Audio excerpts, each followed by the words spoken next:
કેમ છો મારા મિત્રો? સમાચાર સવારમાં આપનું સ્વાગત છે। વિડીયોમાં જોડાયેલા નવા દર્શકો ચેનલને સબસ્ક્રાઇબ કરી લો અને જૂના દર્શકો વિડીયોને લાઇક કરી દો। તો ચાલો જોઈએ આજના તાજા અને સૌથી મોટા સમાચાર। રૂઠેલું ચોમાસું ફરી કરશે ધમાકેદાર વાપસી। હવામાન વિભાગ દ્વારા વરસાદને લઈને વધુ એક આગાહી કરી છે। રાજ્યમાં આગામી 7 દિવસ સુધી રાજ્યના તમામ વિસ્તારોમાં હળવા વરસાદની આગાહી વ્યક્ત કરી છે। ઉપરાંત દક્ષિણ ગુજરાતના દરિયાકાંઠે 20 થી 25 નોટની ઝડપે પવન ફૂંકાઈ શકે છે। સાથે જ આગાહી દરમિયાન માછીમારોને દરિયો ન ખેડવા કડક ચેતવણી આપવામાં આવી છે। જ્યારે અમદાવાદમાં આગામી 2 થી 3 દિવસ વાતાવરણ મુખ્યત્વે શુષ્ક જોવા મળી શકે છે।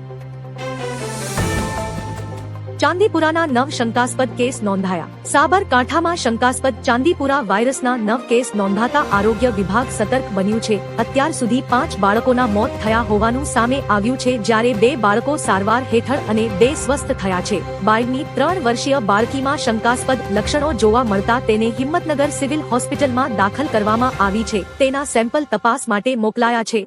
રિપોર્ટ આવ્યા બાદ જ ચાંદીપુરા વાયરસની પુષ્ટિ થશે।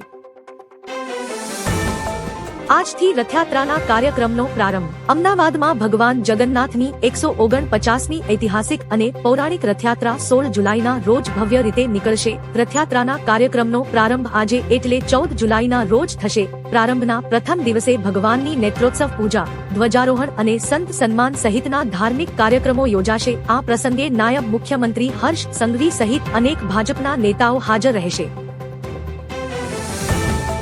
આ વિસ્તારમાં વરસાદની શક્યતા। હવામાન વિભાગે ગુજરાતના આ વિસ્તારોમાં છૂટાછવાયા વરસાદની આગાહી કરી છે। દાહોદ, પંચમહાલ અને મહીસાગર જિલ્લામાં રાત્રે 8 વાગ્યા સુધી યલો એલર્ટ જાહેર કરવામાં આવ્યું છે। આ 3 જિલ્લામાં 40 કિમીની ઝડપે પવન સાથે વરસાદ પડી શકે છે। અલનીનો અસરને કારણે રાજ્યમાં અત્યાર સુધી 20% વધુ વરસાદની ઘટ છે। અમદાવાદ, ગાંધીનગર સહિતના વિસ્તારોમાં ભેજ વધતા ગરમી અને અસહ્ય ઉકાળો વધવાની શક્યતા છે। 101 ઓક્સિજન પાર્કનું લોકાર્પણ। અમદાવાદ ખાતે આયોજિત કાર્યક્રમમાં કેન્દ્રીય ગૃહમંત્રી અમિત શાહ હસ્તે 405 કરોડના વિવિધ વિકાસ પ્રકલ્પોનું લોકાર્પણ અને ખાતમુહૂર્ત કરવામાં આવ્યું। આ દરમિયાન પ્રકૃતિ અને ગ્રીન ગ્રોથને વેગ આપતા હેરિટેજ પાર્ક અને 101 ઓક્સિજન પાર્ક અર્બન ફોરેસ્ટનું પણ લોકાર્પણ કર્યું હતું। સાથે જ શહેરમાં બીઆરટીએસ નેટવર્કમાં 80 નવી એસી ઇલેક્ટ્રિક બસો અને એએમટીએસમાં પણ નવી 75 એસી બસોની શરૂઆત કરાઈ છે। અંબાલાલ પટેલ હવે આગાહી નહીં કરે। વિજ્ઞાન જાથાના ચેરમેન જયંત પંડ્યા દ્વારા ખોટી આગાહીઓના આક્ષેપો બાદ અંબાલાલ પટેલે મોટી જાહેરાત કરી છે। અંબાલાલ પટેલે જાહેરાત કરતા જણાવ્યું કે તેઓ આગામી સમયમાં કોઈ પણ પ્રકારની આગાહી કરશે નહીં। વધુમાં તેમને ઉંમર થઈ હોવાનું જણાવી વિવાદમાં વધુ પડવા નથી માંગતા હોવાનું કહ્યું હતું। જણાવીએ પંડ્યાએ વરસાદ ન પડવાને કારણે ખેડૂતોના કરોડો રૂપિયાના બિયારણ નિષ્ફળ ગયા હોવાના આક્ષેપો અંબાલાલ પર કર્યા છે। ગુજરાતમાં વાયરસના આતંકથી 12ના મોત। ગુજરાતમાં ચોમાસાની શરૂઆત સાથે જ ચાંદીપુરા વાયરસનો જીવલેણ પ્રકોપ જોવા મળી રહ્યો છે।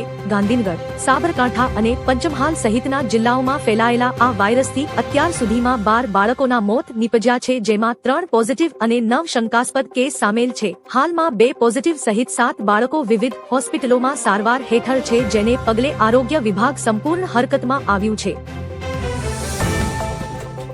ભારતે અમેરિકાને આપ્યો મોટો ઝટકો।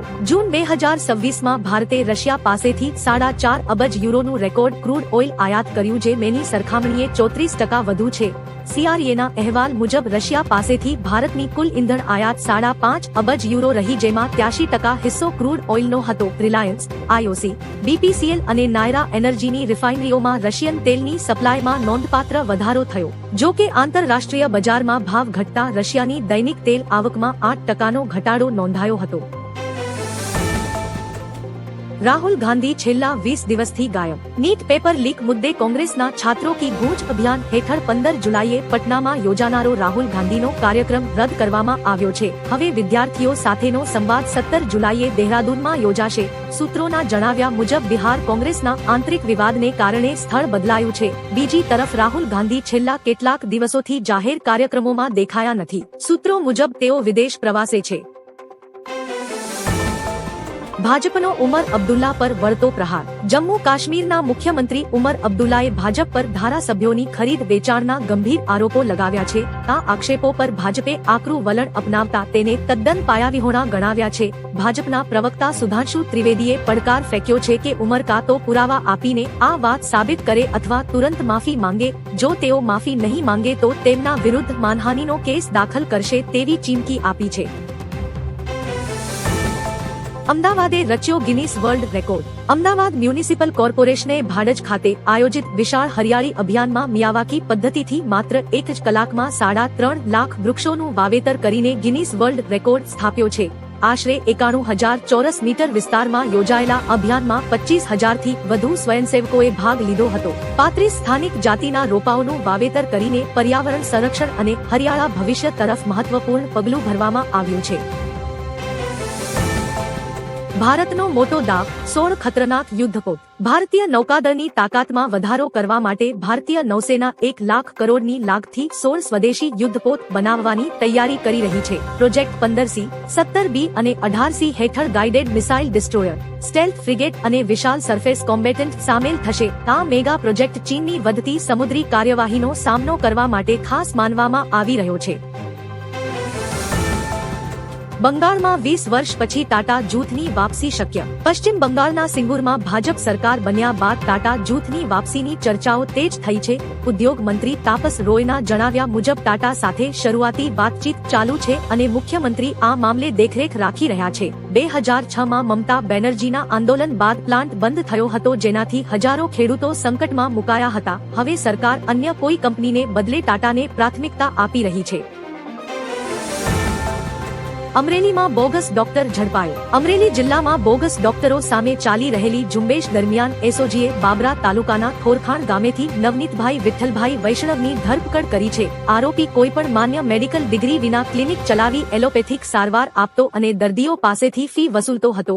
જિલ્લા પોલીસ વડા સંજય ખરાતના માર્ગદર્શન હેઠળ એસઓજીએ મેડિકલ ઓફિસર સાથે દરોડો પાડી એલોપેથિક દવાઓ, તબીબી સાધનો અને સારવારની સામગ્રી જપ્ત કરી હતી। રામ મંદિર ચોરી બહુ નાની અને સામાન્ય વાત છે। અયોધ્યા રામ મંદિર દાન ચોરી મામલે બોલીવુડ એક્ટર અનુપમ ખેરના નિવેદનથી મોટો વિવાદ સર્જાયો છે। ખેરે મંદિરની કથિત અનિયમિતતાઓને ક્ષુલ્લક ગણાવતા કહ્યું કે 2 થી 7 કરોડની ચોરી બહુ મામૂલી બાબત છે। ભૂતકાળમાં મુગલોએ દેશ લૂંટ્યો, અત્યાચાર ગુજાર્યા અને મંદિરોમાં મહિલાઓ પર બળાત્કાર કર્યા જે ખૂબ મોટી સમસ્યાઓ હતી। જો દેશ તે સંકટમાંથી બહાર આવી શકે તો આ ચોરી ઘણી નાની વસ્તુ છે। શંકરાચાર્યની હાજરીમાં 25 લોકોની સનાતન ધર્મમાં ઘરવાપસી। સંખેડાના વાસણા ખાતે જગદગુરુ શંકરાચાર્ય સદાનંદ સરસ્વતીની ઉપસ્થિતિમાં 25 લોકોની સનાતન ધર્મમાં ઘરવાપસી કરાવવામાં આવી છે। આ લોકોએ અગાઉ ખ્રિસ્તી ધર્મ અપનાવ્યો હતો। છોટા ઉદેપુર જિલ્લાના આદિવાસી વિસ્તારમાં ખ્રિસ્તી મિશનરીઓ દ્વારા લોભ લાલચ અને ભોળવીને ધર્માંતરણ કરાવવામાં આવતું હોવાનું જણાયું છે। શ્રી આનંદ વર્ધન આશ્રમના ઉદ્ઘાટન પ્રસંગે આ કાર્યક્રમ યોજાયો હતો। વૈશ્વિક નેતાઓને પીએમ મોદીની ખાસ ભેટ। પીએમ મોદીએ વિવિધ દેશોના વૈશ્વિક નેતાઓને ભારતની સમૃદ્ધ સંસ્કૃતિ અને હસ્તશિલ્પ કલાની અદ્ભુત ભેટ આપી છે। ઇન્ડોનેશિયાના રાષ્ટ્રપતિને ઉત્તરાખંડની પણ કલાની શિવ પેઇન્ટિંગ આપી છે। ઓસ્ટ્રેલિયાના પીએમને કોલોનિયલ કજન્સનું ખાસ વિનાઇલ રેકોર્ડ, જ્યારે ન્યૂઝીલેન્ડના પીએમને ઉત્તરાખંડની પરંપરાગત ટોપી અને ભારતીય મહિલા હોકી ટીમની સહીવાળી હોકી સ્ટિક ભેટમાં આપી છે। ભારતના વધુ એક જહાજ પર હુમલો। મિડલ ઇસ્ટમાં વધતા તણાવ વચ્ચે વધુ એક જહાજ પર હુમલો થયો છે। આ જહાજ પર 11 ભારતીયો પણ સવાર હતા। જો કે હુમલા બાદ 10 લોકોને બચાવી લેવામાં આવ્યા છે, જ્યારે એક ભારતીય લાપતા છે। ભારત તરફથી વિદેશ મંત્રાલયે ઓમાન તટ પાસે જહાજ પર થયેલા હુમલાની નિંદા કરી છે। જો કે હુમલો કોને કર્યો તેની સત્તાવાર પુષ્ટિ થઈ નથી। 5 કરોડ જિંદગીઓ પર મહાસંકટ। ચીનના વૈજ્ઞાનિકોના એક સંશોધન મુજબ તિબેટમાં બ્રહ્મપુત્રા નદી પર બની રહેલો મેડોક હાઇડ્રોપાવર પ્રોજેક્ટ સક્રિય ભૂકંપીય ફોલ્ટ લાઇન પર સ્થિત હોવાથી જોખમ ઊભું કરી શકે છે। દાવા અનુસાર શક્તિશાળી ભૂકંપની સ્થિતિમાં ડેમને નુકસાન થાય તો ભારતના ઉત્તર પૂર્વના રાજ્યો અને બાંગ્લાદેશમાં ગંભીર પૂરનું જોખમ સર્જાઈ શકે છે। વૈજ્ઞાનિકોએ ભારતને એક ચેતવણી આપી છે કે 5 કરોડથી વધુ લોકોની જિંદગી દાવ પર લાગી જશે। અમેરિકા ઈરાન પર તૂટી પડ્યું. અમેરિકા અને ઈરાન વચ્ચે મિસાઇલ અને ડ્રોન હુમલાથી યુદ્ધ તેજ બન્યું છે. અમેરિકી સેનાએ ઈરાનની મિસાઇલ સિસ્ટમ, હવાઈ સંરક્ષણ મથકો અને IRGCની સ્પીડ બોટ્સ પર ભીષણ એર સ્ટ્રાઇક કરી છે. આ હુમલામાં ઈરાનના 14 પ્રાંતો અને બંદર અબ્બા સહિતના લશ્કરી મથકોને નિશાન બનાવાયા છે. ઈરાને પણ વળતો પ્રહાર કરી અમેરિકી ઠેકાણાઓ પર હુમલા કર્યા છે, જેનાથી હોર્મુઝ સ્ટ્રેટ ફરી મુખ્ય યુદ્ધ કેન્દ્ર બન્યું છે.